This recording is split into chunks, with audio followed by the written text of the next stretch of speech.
జైన కాలంలో విద్య. జైనమత స్థాపకుడు ఎవరు? జైనమత స్థాపకుడు వృషభనాథుడు. జైనమత స్థాపకుడు వృషభనాథుడు.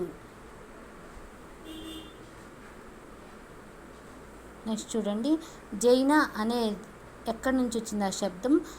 జిన అనే శబ్దం నుండి జైన అనే పదం వచ్చింది. జినుడు అంటే ఎవరు? జినుడు అంటే జయించిన వాడు. జైన మతాన్ని బాగా వ్యాప్తిలోకి తెచ్చినది ఎవరు? మహావీరుడు. మహావీరుడు. నెక్స్ట్ చూడండి, వర్ధమాన మహావీరుడు క్షత్రియ కుటుంబానికి చెందినవాడు. ఇతని యొక్క తండ్రి సిద్ధార్థుడు, తల్లి త్రిశల. తండ్రి సిద్ధార్థుడు, తల్లి త్రిశల. మహావీరుడి జన్మస్థలం వైశాలి. మహావీరుడి జన్మస్థలం వైశాలి. మహావీరుడు వివాహితుడు. అతని భార్య యశోద, కుమార్తె ప్రియదర్శిని. భార్య పేరు యశోద, కుమార్తె పేరు ప్రియదర్శిని. జినులు అనేవారు ఏ ఒక్క ప్రదేశంలో 3 రాత్రుల కంటే ఎక్కువగా ఉండరాదు. త్రిరత్నాలను పంచమహావ్రతాలను ఆచరించారు. జీనత్వం సిద్ధిస్తుంది. ఈ త్రిరత్నాలను పంచమహావ్రతాలను ఆచరిస్తే జీనత్వం సిద్ధిస్తుందని మహావీరుడు బోధించాడు. ఈ త్రిరత్నాలు అంటే ఏమిటి అంటే సమ్యక్ దర్శనం, సమ్యక్ జ్ఞానం, సమ్యక్ చరితం. త్రిరత్నాలంటే సమ్యక్ దర్శనం, సమ్యక్ జ్ఞానం, సమ్యక్ చరితం. పంచమహావ్రతాలంటే ఏమిటి? పంచమహావ్రతాలంటే అహింస, సత్యం, అస్తేయం, బ్రహ్మచర్యం, అపరిగ్రహం. అహింస, సత్యం, అస్తేయం, బ్రహ్మచర్యం, అపరిగ్రస్తం. వీటి గురించి షార్ట్గా బ్రీఫ్గా చూసుకుందాము. త్రిరత్నాల్లో ఫస్ట్ వన్ సమ్యక్ దర్శనం, సరైనటువంటి దృష్టి. సమ్యక్ దర్శనం అంటే సరైనటువంటి దృష్టి. నెక్స్ట్ సమ్యక్ జ్ఞానం అంటే సరైనటువంటి జ్ఞానం. నెక్స్ట్ వన్ చూడండి, సమ్యక్ చరిత్ర, సరి అయినటువంటి శీలము. అహింస, సత్యం, అపరిగ్రహం, బ్రహ్మచర్యం, అస్తేయం. ఈ 5 కలిపి ఏమంటారు? పంచమహావ్రతాలు.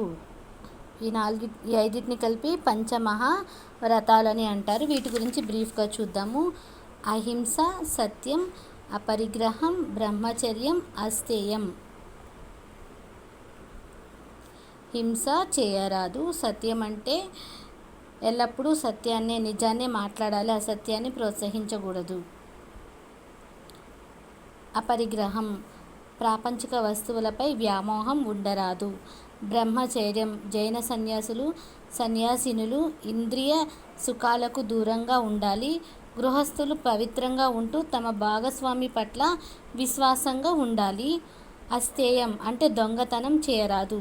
ఇష్టపూర్వకంగా ఇవ్వనిదే ఏది కూడా జైన మతస్థులు తీసుకోకూడదు.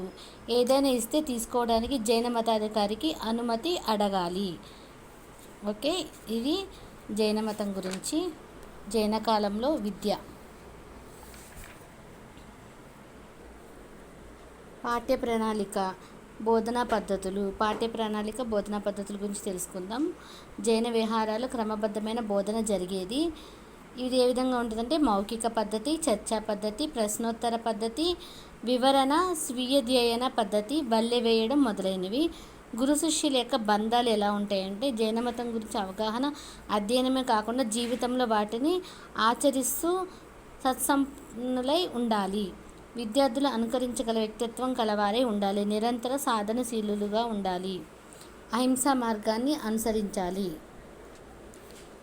జైన విద్యా లక్ష్యాలు: నిర్యాణాన్ని పొందడమే జైన జీవితం యొక్క లక్ష్యం అన్నమాట. అంటే మోక్ష సాధనే వీరి యొక్క జీవితం యొక్క లక్ష్యం. త్రిరత్నాలను, పంచవ్రతాలను అధ్యయనం చేయాలి మరియు ఆచరించాలి. గురు శిష్యులు పరస్పర ప్రేమానురాగంతో ఉండాలి. త్యాగం అయిన జీవితాన్ని జీవించాలి. విద్యార్థి జిజ్ఞాస సాధకుడై ఉండాలి. ఇదంతా కూడా జైన విద్యా విధానం. ఈ 2 పేజెస్. ఇది ఏ బుక్ అంటే ఒకసారి చూడండి, మళ్ళీ మీకు దొరికితే తీసుకోండి క్లియర్గా నేర్చుకోవడానికి. విద్యా దృక్పథాలు, తెలుగు మరియు సంస్కృత అకాడమీ, ఏపీ వాళ్ళకి టీఎస్ వాళ్ళకి కూడా యూజ్ అవుతుంది. ఈ వీడియో ప్లేలిస్ట్లో ఉన్నటువంటి వీడియోలన్నీ కూడా విద్యా దృక్పథాలు చాప్టర్ 1 నుంచి. Like, share, subscribe the channel.